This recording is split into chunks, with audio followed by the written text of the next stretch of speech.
जन्म से लेकर देह त्याग तक भगवान कृष्ण के जीवन की लगभग हर घटना में कोई सूत्र है। युद्ध भूमि पर दिया गया गीता का उपदेश संसार का श्रेष्ठतम ज्ञान माना जाता है। मैनेजमेंट, मास्टर कहें या जगत गुरु, गिरधारी कहें रणछोड़, भगवान कृष्ण के जितने नाम हैं उतनी कहानियां। जीवन जीने के तरीके को अगर किसी ने परिभाषित किया है तो वो कृष्ण हैं। कर्म से होकर परमात्मा तक जाने वाले मार्ग को उन्हीं ने बताया है। संसार से वैराग्य को सिरे से नकारा, कर्म का कोई विकल्प नहीं, ये सिद्ध किया।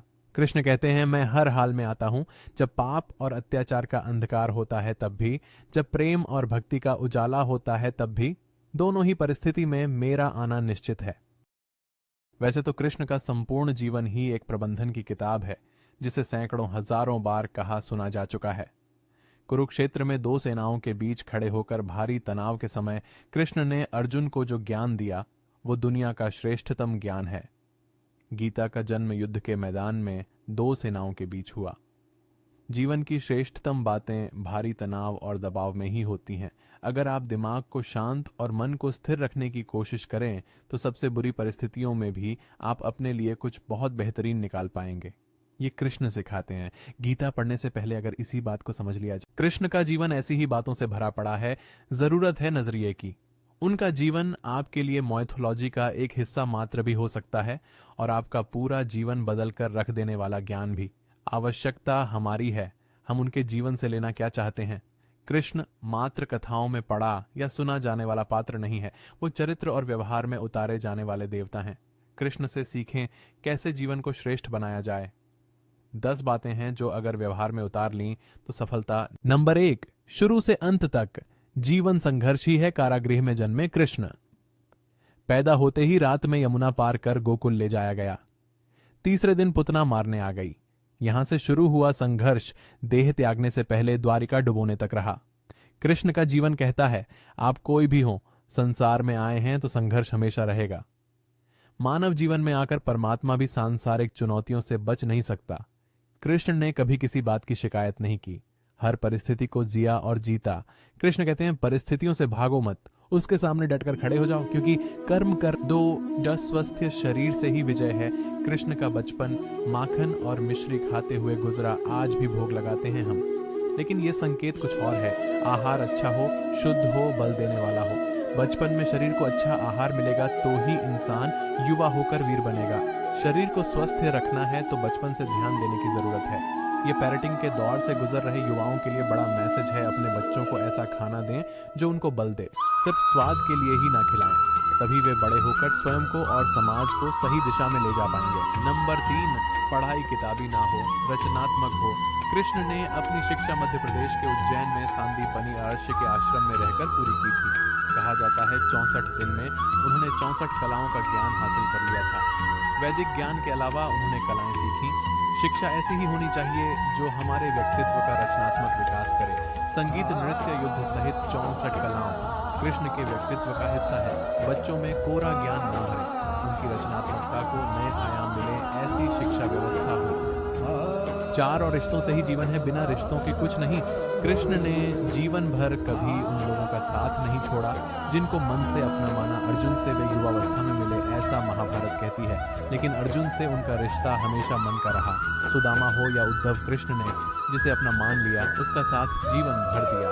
रिश्तों के लिए कृष्ण ने कई लड़ाइयां लड़ी और रिश्तों से ही कई लड़ाइयां जीती।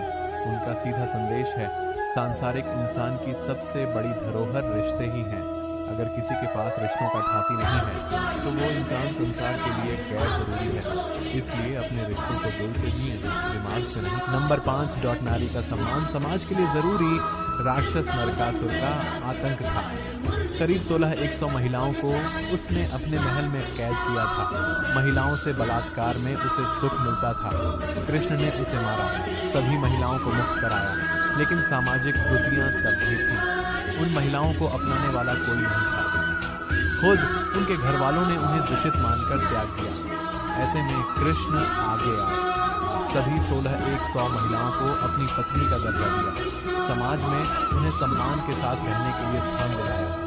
कृष्ण ने हमेशा नारी को शक्ति बताया, उसके सम्मान के लिए तत्पर रहे। पूरी महाभारत नारी के सम्मान के लिए ही लड़ी गई। आप कृष्ण भक्त हैं तो अपने आसपास की महिलाओं का पूरा सम्मान करें। कृष्ण की कृपा पाने का ये सर। नंबर 6, आपके मतभेद अगली पीढ़ी के लिए बाधा ना बने। कम ही लोग जानते हैं कि जिस दुर्योधन के खिलाफ कृष्ण ने आजीवन पांडवों का साथ दिया, उसकी मौत का कारण भी कृष्ण की कूटनीति बनी। वही दुर्योधन रिश्ते में कृष्ण का समधी भी था। कृष्ण के पुत्र सांब ने दुर्योधन की बेटी लक्ष्मणा का अपहरण करके उससे विवाह किया था, क्योंकि लक्ष्मणा सांब से विवाह करना चाहती थी, लेकिन दुर्योधन खिलाफ था। सांब को कौरवों ने बंदी भी बनाया था। तब कृष्ण ने दुर्योधन को समझाया था कि हमारे मतभेद अपनी जगह हैं, लेकिन हमारे विचार हमारे बच्चों के भविष्य में बाधा नहीं बनने चाहिए। दो परिवारों के आपसी झगड़े में बच्चों के प्रेम की बलि न चढ़ाई जाए।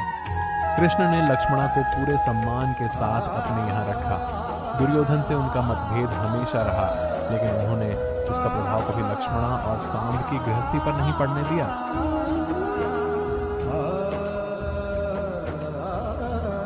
7. शांति का मार्ग ही विकास का रास्ता है।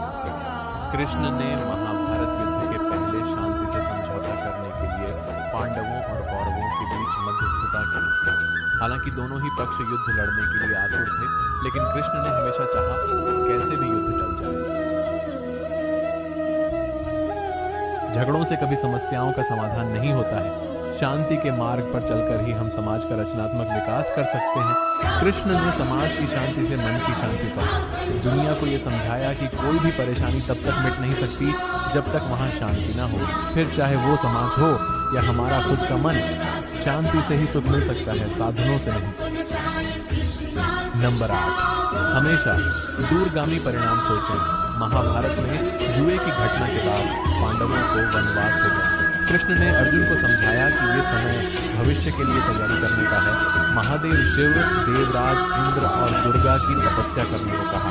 कृष्ण जानते थे कि दुर्योधन को कितना भी समझाया जाए, वो पांडवों को कभी उनका राज्य नहीं लौटाएगा। तब शक्ति और सामर्थ्य की जरूरत होगी। कर्ण के कुंडल कवच पांडवों की जीत में आड़े आएंगे, ये भी वे जानते थे। उन्होंने हर चीज पर बहुत दूरगामी सोच रखी। कोई भी फैसला तात्कालिक आवेश में नहीं लिया। हर चीज के लिए आने वाली पीढ़ियों तक का सोचा। यही सोच समाज का निर्माण करती है। नंबर 9, हर परिस्थिति में मन शांत और दिमाग स्थिर रहे। पांडवों के राजसूय यज्ञ में शिशुपाल कृष्ण को अपशब्द कहता रहा। छोटा भाई था, लेकिन मर्यादाएं तोड़ दी। पूरी सभा चकित थी। कुछ क्रोधित भी थे, लेकिन कृष्ण शांत थे, मुस्कुरा रहे थे। शांति दूत बनकर गए तो दुर्योधन ने अपमान किया। कृष्ण शांत रहे। अगर हमारा दिमाग स्थिर है, मन शांत है, तभी हम कोई सही निर्णय ले पाएंगे। आवेश में हमेशा हादसे होते हैं, ये कृष्ण सिखाते हैं। विपरीत परिस्थितियों में भी कभी विचलित नहीं होने का गुण कृष्ण से बेहतर कोई नहीं जानता। लीडर बने, श्रेय लेने की होड़ से बचें। कृष्ण ने दुनिया भर के राजाओं को जीता था। जहां ऐसे राजाओं का राज था जो भ्रष्ट थे, जैसे जरासंध, लेकिन कभी किसी राजा का सिंहासन नहीं छीना। कृष्ण के पूरे जीवन में कभी ऐसा नहीं हुआ कि उन्होंने किसी राजा को मारकर उसका शासन खुद लिया हो।